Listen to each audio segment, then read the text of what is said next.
Good morning class. हम लोग का नेक्स्ट टॉपिक है आपका कोहेरेंट सोर्स ऑफ लाइट। ठीक है, तो कोहेरेंट सोर्स क्या होता है पहले ये देख लेते हैं। क्या होता है, two source of light are said to be coherent if they emit waves of same frequency और वेवलेंथ।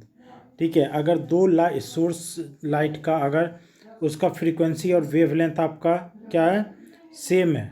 ठीक है, तो उसको हम क्या बोलेंगे, कोहेरेंट सोर्स बोलेंगे। एंड क्या है, and are either in phase और have a constant initial phase.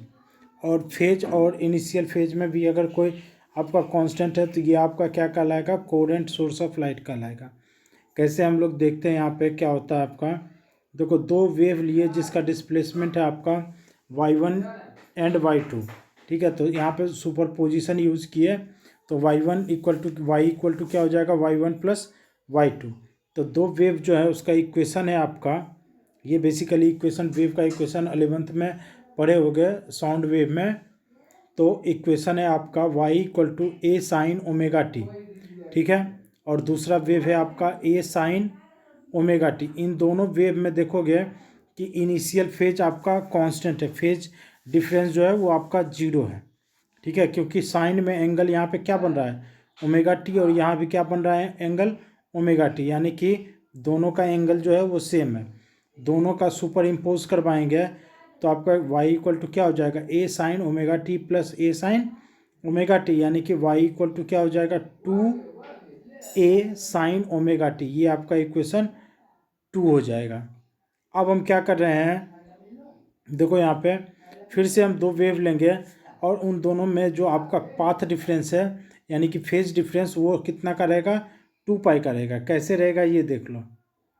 एक आपका वेव ये है, ठीक है, एक वेव जो है आपका कुछ ऐसे कंसिडर करो, एक वेव जो है वो आपका कुछ ऐसे है। ठीक है, दूसरा वेव जो है कुछ ऐसे है। ठीक है, तो आप इसको S1 कंसिडर करो, ये आपका S2 है, और ये जो पॉइंट है आपका, ये पॉइंट ये आपका P डैश है। ठीक है, देखो अगर हम बात करें यहाँ पे, अगर हम बात करें इस वेव की, तो इस वेव का वेवलेंथ कितना है आपका, पाई है, सॉरी वेवलेंथ लेमडा है। ठीक है, अगर हम बात करें इस वेव की, S2 वाले वेव की बात करें, तो S2 वाले वेव में आपका वेवलेंथ कितना है देखते हैं। देखो यहाँ से यहाँ तक का वेवलेंथ आपका लेमडा हो गया, फिर यहाँ से यहाँ तक का वेवलेंथ क्या हो जाएगा, लेमडा, यानी कि टोटल वेवलेंथ यहाँ से यहाँ तक का टोटल वेवलेंथ कितना हो जाएगा, 2 लेमडा। ठीक, क्योंकि वेवलेंथ हम कैसे मेजर करते हैं, एक क्रस्ट और एक ट्रफ लेते हैं तो ये आपका एक वेवलेंथ कहलाता है। तो यहाँ पे पाथ डिफरेंस कितने का आ गया, लेमडा का आ गया। वही यहाँ पे पाथ डिफरेंस लिखा हुआ है कितना, लेमडा का। अब देखते हैं एंगल का डिफरेंस कितना आया। यहाँ पे एंगल का डिफरेंस कितना आया, एंगल का डिफरेंस यहाँ पे आएगा 2 पाई, क्योंकि एक कंप्लीट वेव जो होता है वो एंगल बनाता है आपका 2 पाई।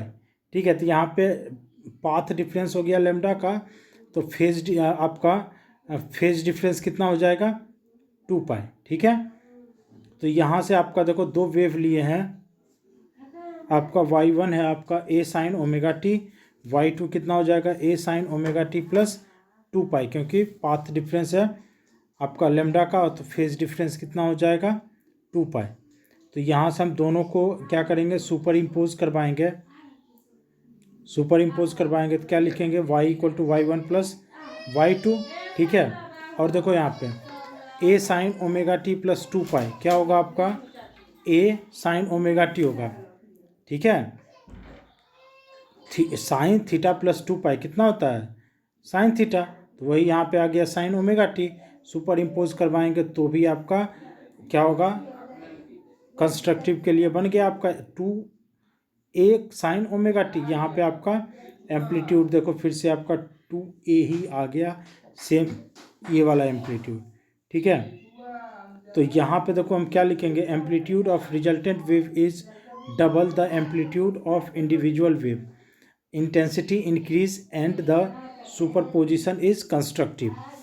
ठीक है, तो क्या हो रहा है आपका जो रिजल्टेंट है, रिजल्टेंट वेव का एम्पलीट्यूड क्या हो गया आपका, जो इंडिविजुअल वेव है, इंडिविजुअल वेव का एम्पलीट्यूड ए था और रिजल्टेंट वेव का एम्पलीट्यूड क्या हो गया, ट्वाइस ऑफ ए हो गया, यानी कि डबल हो गया। तो ये जो डबल हो गया तो इंटेंसिटी आपका इंक्रीज कर जाएगा, क्योंकि इंटेंसिटी जो होता है वो I, intensity I directly proportional A का स्क्वायर होता है। ठीक है, ये इंटेंसिटी होता है। तो एम्पलीट्यूड अगर इंक्रीज किया तो इंटेंसिटी भी इंक्रीज कर जाएगा। तो वहाँ आपका क्या हो गया, इंटेंसिटी इंक्रीज कर गया, और जब इंटेंसिटी इंक्रीज किया तो ये सुपरपोजिशन कैसा होगा आपका, कंस्ट्रक्टिव होगा। ठीक है, अब हम यहाँ पे कंडीशन लिखेंगे कि जब कंस्ट्रक्टिव बन गया आपका तो ये ब्राइटनेस कब होगा। तो हम लिखेंगे पाथ डिफरेंस अगर आपका एम लेमडा का हो। ठीक है, एम लेमडा का हो।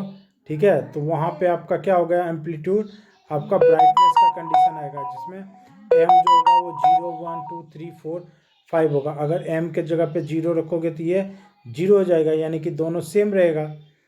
ठीक है, जब सेम रहेगा, पाथ डिफरेंस जब सेम रहेगा तो आपका ये वाला कंडीशन आ जाएगा। ठीक है, जब यहाँ पे m के जगह पे 1 रखोगे तो 1 रखोगे तो यानी कि पाथ डिफरेंस कितना आया आपका, लेमडा का आया।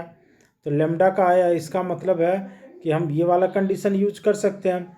तो आपका फेज डिफरेंस कितना आएगा 2 पाई। फिर से आपका वेव जो आएगा वो जो आपका रिजल्टेंट वेव का एम्पलीट्यूड फिर से डबल आ जाएगा।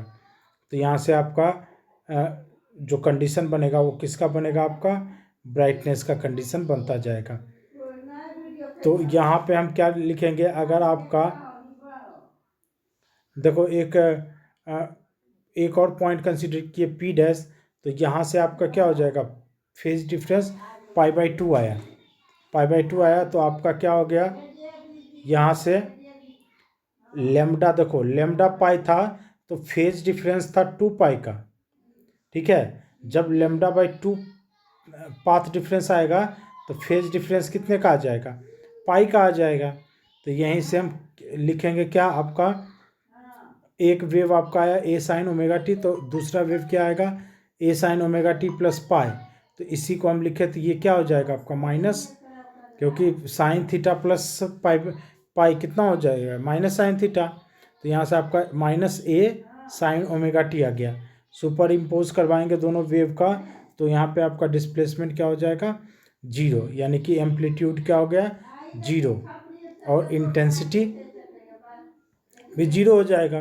जब एम्पलीट्यूड 0 तो इंटेंसिटी भी 0। तो यहाँ पे जो आपका सुपर पोजिशन बना वो कौन सा सुपर पोजिशन बनेगा, डिस्ट्रक्टिव सुपर पोजिशन बनेगा। ठीक है, और वैसे ही कंस्ट्रक्टिव के लिए हम क्या लिखेंगे, m/2 m + 1/2 लेमडा, ये पाथ डिफरेंस हम लिखेंगे। और ये आपका डिस्ट्रक्टिव के लिए डार्कनेस बनेगा। ठीक है, इसके बारे में डिटेल में हम लोग आगे के टॉपिक में पढ़ेंगे।